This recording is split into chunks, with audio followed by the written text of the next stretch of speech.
Gunsmoke, brought to you by Chesterfield. Chesterfield packs more pleasure because it's more perfectly packed, thanks to Accuray.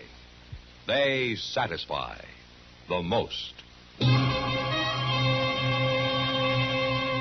Around Dodge City and in the territory on West, there's just one way to handle the killers and the spoilers, and that's with a U.S. Marshal and the smell of Gunsmoke.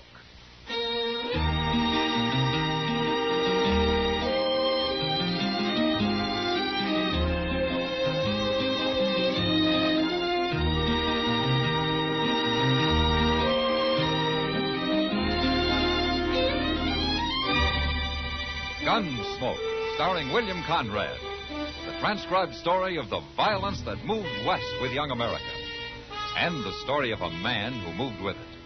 I'm that man, Matt Dillon, United States Marshal. The first man they look for and the last they want to meet. It's a chancy job, and it makes a man watchful and a little lonely.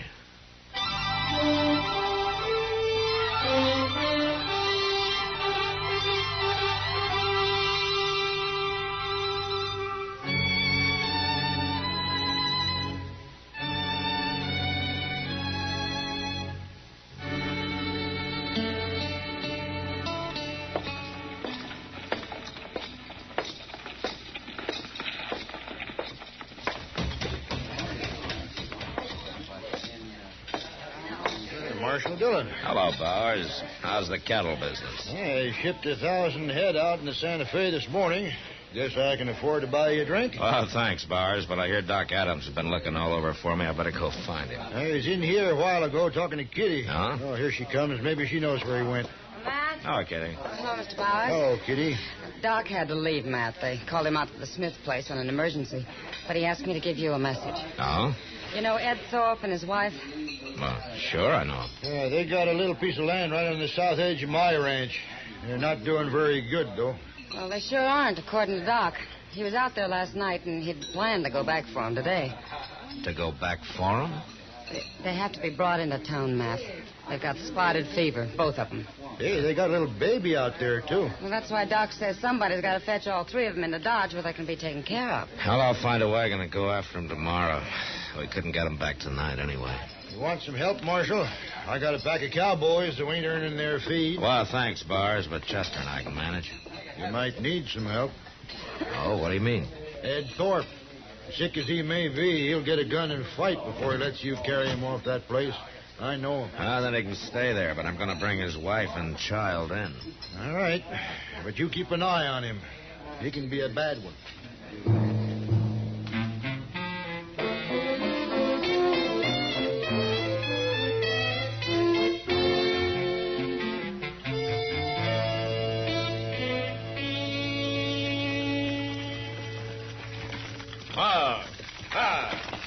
This ain't Ed Thorpe's place, Mr. Dillon. Yeah, I know, Chester, but I want to meet these people. They must be new. Come on. How you know they're new? You ain't been out this way in over a year. Well, all the more reason to meet them. Now, let's walk around back. I thought I saw somebody there. Nothing but a sod hut and blow dirt. Must be living on nothing. Well, it doesn't look like it, Chester. Huh? Why, he's butchering a calf. Now, where'd he get that? Well, he sure didn't raise it on those weeds his woman's trying to hoe. Hello. What are you men doing here? I'm Marshal Dillon from Dodge. This is Chester Proudfoot. How you do? Something wrong, Marshal? No. Except your hat's going to get all bloody where you laid it on this calf. Leave it be. Here, you get sunstroke without a hat. All right. So I was trying to cover up Emmett Bauer's brain. We're starving out here, Marshal. I had to kill that calf. You ain't going to arrest my husband, are you, Marshal? No, ma'am. Not unless Emmett Bowers complains. Well, Joe had to do it, Marshal. We just can't go on without something to eat. Look where I've been hoeing over there. I couldn't plant enough for hardly anything to come up. We can't afford no more seed. Our credits run out in Dodge. Well, that ground doesn't even look like it's been plowed. I done the best I could. It ain't easy. No, ma'am. Not for a woman. we're on our way over to Ed Thorpe's. I guess you know that they got spotted fever. I was there this morning. Ed Thorpe's dead. Died in the night, I guess. You didn't tell me that, Joe. You mean you left Miss Thorpe and the baby alone over there? I ain't gonna chance catching no fever. But, Joe, the baby. My woman's always worrying about babies. It's only 'cause she can't have none, I guess. She's like one of them there dry gourds. Don't, Joe. You're putting shame on me. Chester. Yes, sir? Let's get out of here. Oh, Miss Nader. Yes, Marshal? Next time you're in Dodge, come see me, huh? I'll get you some seed to plant.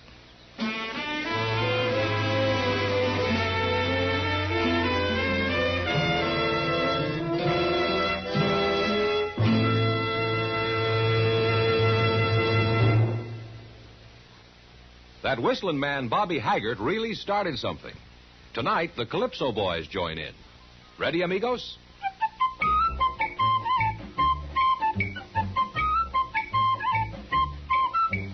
Packs more pleasure, packs more pleasure. Chesterfield packs more pleasure because Chesterfield's more perfectly packed. It stands to reason a cigarette made better and packed better smokes better, tastes better. And Chesterfield is more perfectly packed by Accuray. This electronic miracle removes human error in cigarette manufacture. So Accuray Chesterfield is firm and pleasing to the lips, mild yet deeply satisfying. Yes, Chesterfield gives you something no other cigarette can give you. Chesterfield packs more pleasure because Chesterfield's more perfectly packed. To the touch, to the taste, Chesterfield packs more pleasure because it's more perfectly packed. By Chesterfield, mild, yet they satisfy the most.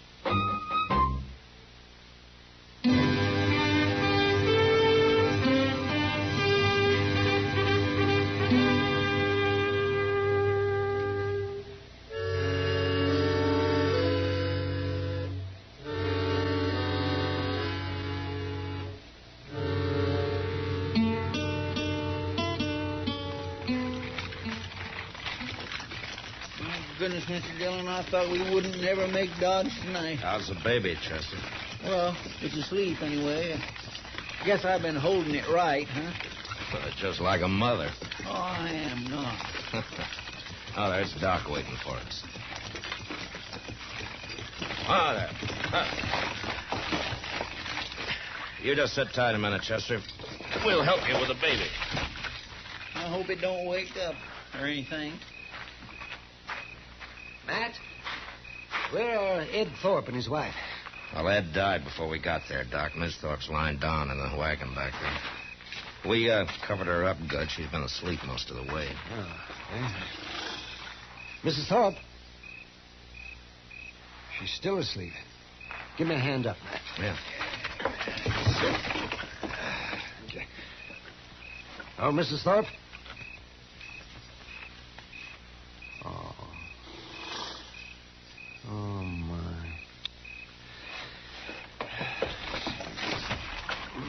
What's the matter, Doc? She's not asleep, Matt. She's dead. No. Died on the way in, I guess. Now we got a baby to take care of. You know, Doc, I think she knew she was going to die. Why? Just before we left her place, she told me that if anything happened to her, the baby was to be put in Ma Smalley's care. And Ma Smalley was to have complete charge over him. Well, what she says goes. Well, Ma's a widow. She's had kids herself. That was a good choice. Yeah. But she's too old to raise them herself, Matt. Well, we'll worry about that later, Doc. Let's get busy.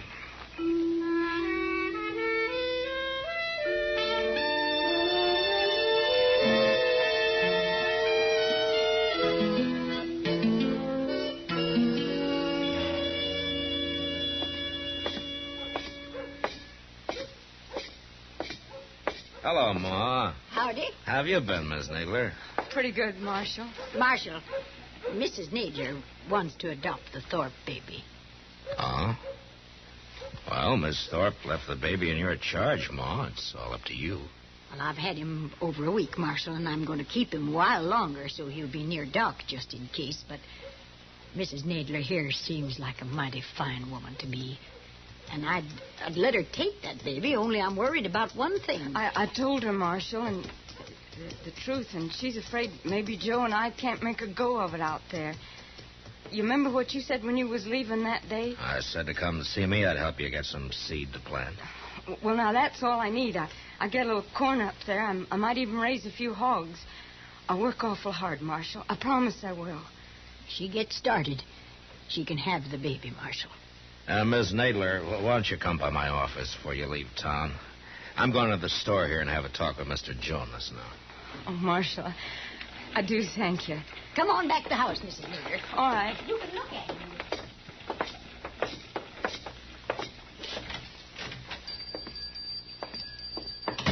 Oh, hello, Marshal. Hello, Jonas.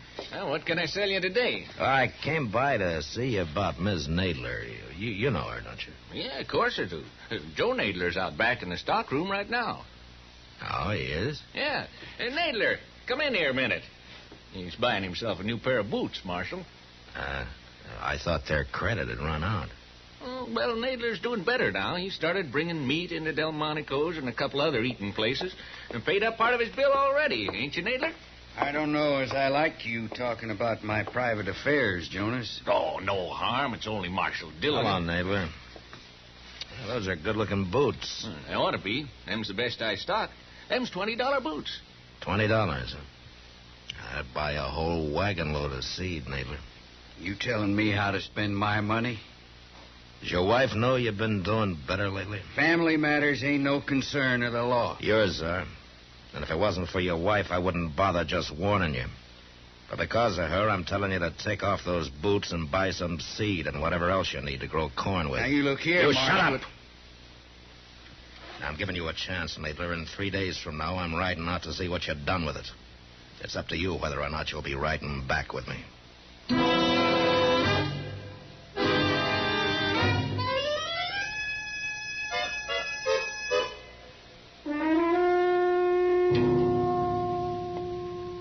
Today's Thursday, Mr. Dillon. Ain't we riding out the Nadlers? We can wait another day, Chester. You know what? I don't think you want to go at all. Yeah, you're right, I don't. Hello, Marshal. Bowers? Chester. Oh, Mr. Bowers. I was just up at Delmonico's, Marshal, having myself a feed. Oh, good. How was it? It was fine, till I went out back and got a talking with the cook. Oh? Marshal, I reckon any man's got a right to complain when he goes to a restaurant and finds himself eating his own beef. I know about that, Bowers. You do? And why ain't you done nothing about it? Oh, because of Miss Nadler, I guess. Look, Marshal, I'm a rich man. I don't mind a nester slaughtering one of my calves when he's starving. And nobody's going to start selling my beef. I'll kill him. He keeps that up. All right, I'll handle it, Bowers. I admire that woman, too, Marshal, but letting him get by with rustling ain't going to help her.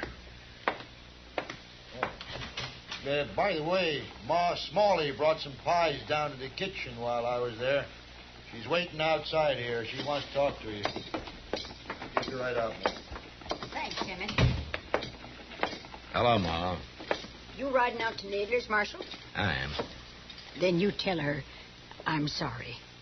Tell her I think she's a good woman, but I can't let that baby go into the home of a cow thief. No. And it'll break her heart, Ma. Son, I got a trust put in me. All right, I'll tell her.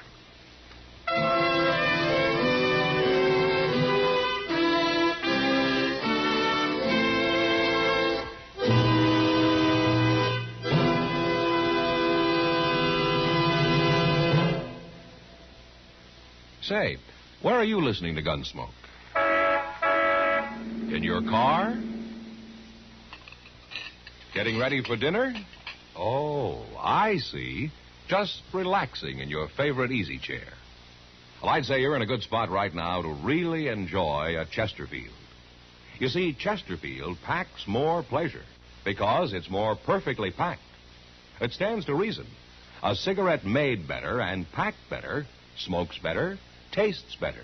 And Chesterfield is more perfectly packed by Accuray. This electronic miracle removes human error in cigarette manufacture. So Accuray Chesterfield is firm and pleasing to the lips, mild, yet deeply satisfying. Yes, Chesterfield gives you something no other cigarette can give you.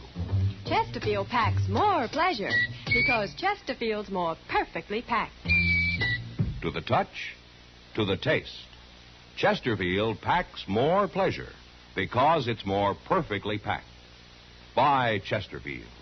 Mild, yet they satisfy the most.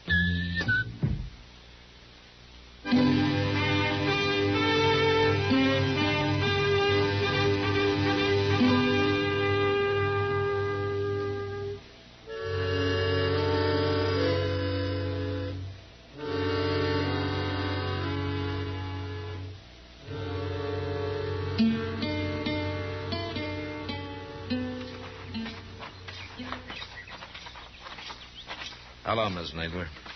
Oh, Marshal. Hello, Chester. Hi, ma'am. What brings you out here, Marshal? Is your husband home? No, he's been gone since morning. Oh.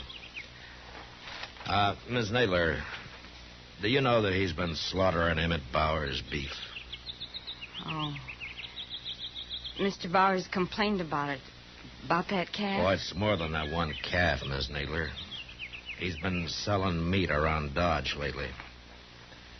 So that's what he had in the wagon. Now, I know you had nothing to do with it, Miss Nadler, but I hate to tell you this, but Ma Smalley isn't going to let you have the baby. Oh. Well, she's right, Marshal. It wouldn't be fitting. Mr. Dillon, look. Huh? Over yonder. That's Emmett Bowers. I'll be back, Miss Nadler. I'm going to go talk to him. Them other two must be riders of his, huh? Yeah.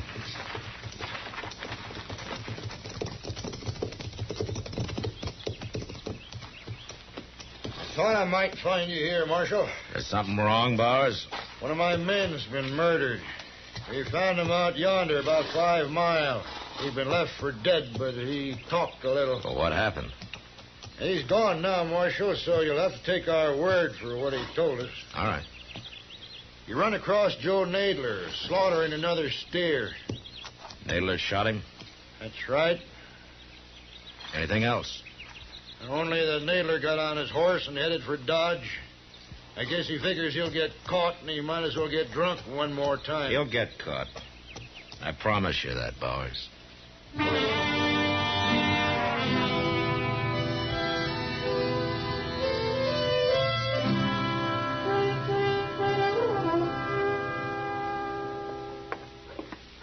Finally found him, Mr. Dillon.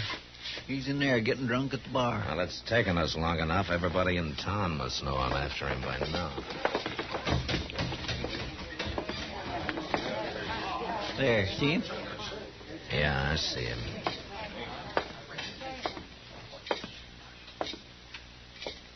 Stop there, Marshal.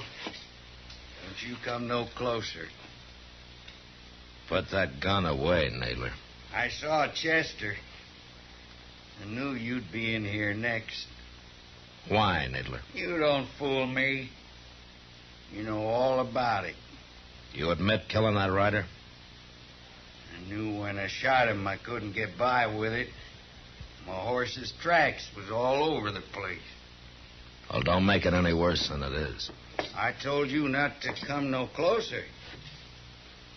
Put your gun on the bar, Nadler. You watch what I'm going to do with it. No, Nadler, don't. Why not? Hit you, didn't I? Now I'm going to kill you. You hurt bad, Mr. Dillon? He hit me in the arm, Chester, but I'll be all right. You killed him? Yeah. Do something with him, will you? I'm going over to Doc's. Yes, sir, I will. Alvin.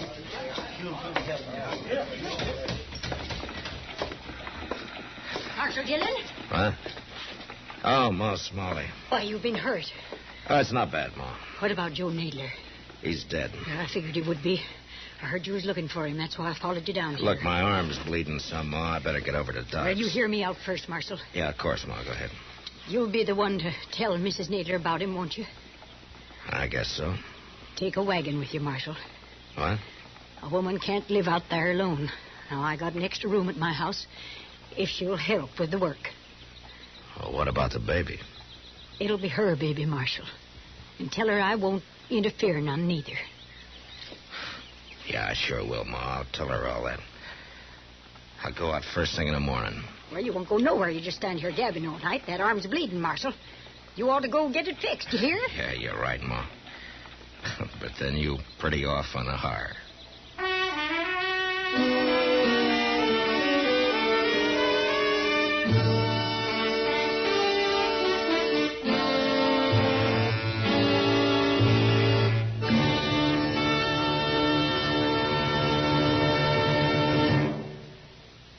In a moment, our star, William Conrad. Chesterfield packs more pleasure because Chesterfield's more perfectly packed. A cigarette made better and packed better, smokes better, tastes better. And Chesterfield is more perfectly packed by Accuray. This electronic miracle removes human error in cigarette manufacture. So Accuray Chesterfield is firm and pleasing to the lips. Chesterfield, mild, yet they satisfy the most. You know, the buffalo hunters killed off the entire High Plains herd in a few short years, leaving the Indians to starve. And next week, this hunger sets off an Indian massacre. And that was the West. Good night.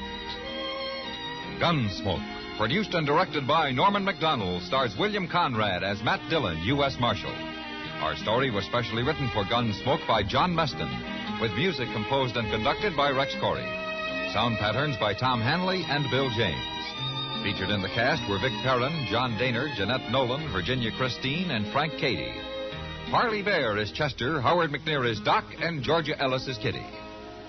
Help today and hope tomorrow is the slogan of the 7th Annual United Cerebral Palsy Drive. Support United Cerebral Palsy.